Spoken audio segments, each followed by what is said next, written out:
तो आइए दोस्तों अपनी कहानी खुद लिखते हैं, एक नया इतिहास अब की बार रचने वाले हैं और इस परीक्षा को इसकी औकात दिखा कर छोड़ेंगे। बिल्कुल आलोक, कन्हैया, अजीत, अभिषेक, प्रियंका, नितिन, सुमन, अवनी, रसगुल्ला, सचिन, कपिल, विवेक, सभी का दिल खोलकर स्वागत है। नोटबुक पेन हाथ में रखिएगा।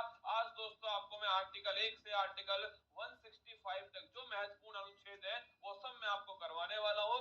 अब आपको एक ही काम करना है कि इस क्लास को आपको 2-3 बार अपने आप देखना है। बाकी दोस्तों याद कराने की गारंटी जो है वो मेरे ऊपर है, ठीक है। चलिए आगाज करते हैं। और दोस्तों अभी मैं आपके सामने एक ऐसी न्यूज भी देने वाला हूँ जिसको सुनकर आपका कॉन्फिडेंस का लेवल देखिए। सबसे पहले मैंने आरएस का एग्जाम दिखाया 2021 वाला, फिर यूपी पीसीएस दिखाया, फिर एमपी पीसीएस दिखाया।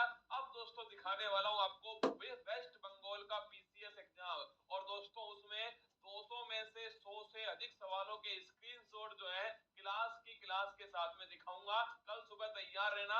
200 में से 100 से अधिक सवाल उस क्लास में से पूछे गए थे। कल सुबह स्क्रीनशॉट के साथ में आपके बीच में आने वाला हूं। तो बुरे हालात हुए तो क्या हुआ, हम भी अपनी जिद पर अड़े हैं। सपने बड़े हुए तो क्या हुआ, हम भी सपनों के पीछे हाथ धोकर पड़ेंगे। हालात बुरे हैं, कोई बात नहीं पड़ोसी, चिंता मत कर, कौओं के टोकरे से चील रुका नहीं करती। और दोस्तों हालात बुरे हुए तो क्या हुआ, हम भी अपनी जिद पर है, हम भी अपनी जिद पर है। अब की बार तो दोस्तों पिता की फिक्र को फक्र में दोस्तों बदलना है। और चाहे कितना पसीना बहाना पड़े, कितनी मेहनत करनी पड़े, मैं अगर दोस्तों 1 घंटा आपको पढ़ाऊं तो आप 2 घंटे एक्स्ट्रा पढ़ा करो, क्योंकि अंत में दोस्तों आपका और मेरा लक्ष्य एक ही है। और वो है दोस्तों उस माँ के सपने को पूरा करना जिसकी आंखें बूढ़ी हो रही हैं आपके सिलेक्शन के इंतजार में। चलिए पहला सवाल आपके सामने, मैं आपके सामने महत्वपूर्ण जो अनुच्छेद है वो आपको पढ़ाने वाला हूँ। इसके अंदर हो सकता है आपको आते होंगे, हो सकता है आप कुछ नया सीखेंगे।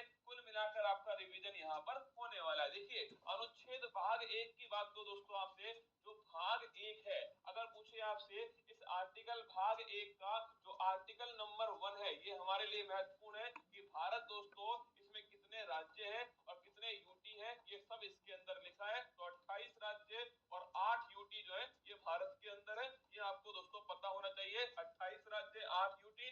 और ये अनुच्छेद कौन सा, अनुच्छेद दोस्तों 1 है। अनुच्छेद 1 से 4 तक ध्यान रखिएगा, ये भाग 1 के अंदर उल्लेख है। इसमें नए राज्यों का गठन भी है दोस्तों, राज्यों की सीमा में परिवर्तन भी इसके अंदर है। ये सब इसके अंदर भाग 1 के अंदर लिखे हुए हैं। तो भाग 1 आर्टिकल 1 थोड़ा ध्यान रखिएगा, राज्य और यूटी का उल्लेख है। अगर मैं पूछूं आपसे कि संविधान में भारत के लिए कौन कौन से शब्द का उल्लेख है, देखिए फिर याद करा रहा हूं, संविधान में भारत के लिए कौन कौन से शब्द का उल्लेख है। तो देखो संविधान में लिखा हुआ है कि India that is Bharat shall be a union of state. Note करना, संविधान में क्या लिखा हुआ है, इंडिया डेट इज भारत, क्या India that is Bharat shall be a union of state.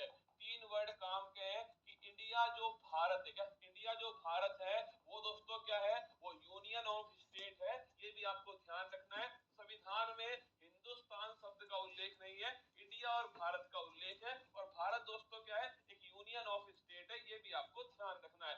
भाग 2 की बात को दोस्तों आपसे, नागरिकता संबंधित जो प्रावधान है, जो प्रोविंस है, ये किसके अंदर दोस्तों, ये भाग 2 के अंदर है। और अगर मैं पूछूं आपसे कि नागरिकता जो है आर्टिकल कहां से, आर्टिकल 5 से 11, ये भी ध्यान रखिएगा। अगर पूछा जाए आपसे कि ये जो भाग है ये कब दोस्तों लागू हुआ, कि अधिकांश भाग दोस्तों संविधान जब लागू हुआ था ना 26 जनवरी 1950 को, तब ही लागू हुए थे। लेकिन दोस्तों अगर मैं पूछूं आपसे ये नागरिकता वाला जो भाग है ये 26 नवंबर 1949 जब संविधान बनकर तैयार हुआ तभी से दोस्तों लागू हुए। तो ये भी परीक्षा में आता है, निम्न में से कौन सा भाग संविधान के बनने की तारीख से लागू हो गया, तो ध्यान रखिएगा वो आपके नागरिकता सिटीजनशिप है। और अगर पूछा जाए आपसे भाग 1 आर्टिकल 1 1 से 4 ध्यान रखिए, भाग 2 दोस्तों नागरिकता आर्टिकल 5 से 11 ध्यान रखिए। आगे देखिए आर्टिकल 14 अति महत्वपूर्ण क्वेश्चन है, पीडीएफ मिल जाएगी, नहीं मिलेगी पीडीएफ, है ना,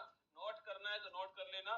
भाग 14 आर्टिकल 14 की बात तो दोस्तों आपसे अगर पूछे आर्टिकल 14 में क्या है तो ध्यान रखिए विधि का शासन है। सीधा सवाल क्वेश्चन में आएगा, विधि का शासन जो है दोस्तों रूल ऑफ लॉ, क्या रूल ऑफ लॉ, ये किसके अंदर है, ये दोस्तों ध्यान रखिएगा आर्टिकल 14 में है। अगर पूछूं आपसे विधि के समक्ष समानता, क्या विधि के समक्ष समानता और विधियों का समान संरक्षण, किसके अंदर लिखा हुआ है, ये भी दोस्तों ध्यान रखिएगा। आर्टिकल 14 के अंदर लिखा हुआ है कि कानून के समक्ष सभी समान है और विधियों का समान संरक्षण जो है समान परिस्थिति में सभी के साथ में समान व्यवहार किया जाएगा। तो विधियों का समान दोस्तों आपके संरक्षण, ये तीनों की तीनों जो वर्ड है ये आर्टिकल 14 के अंदर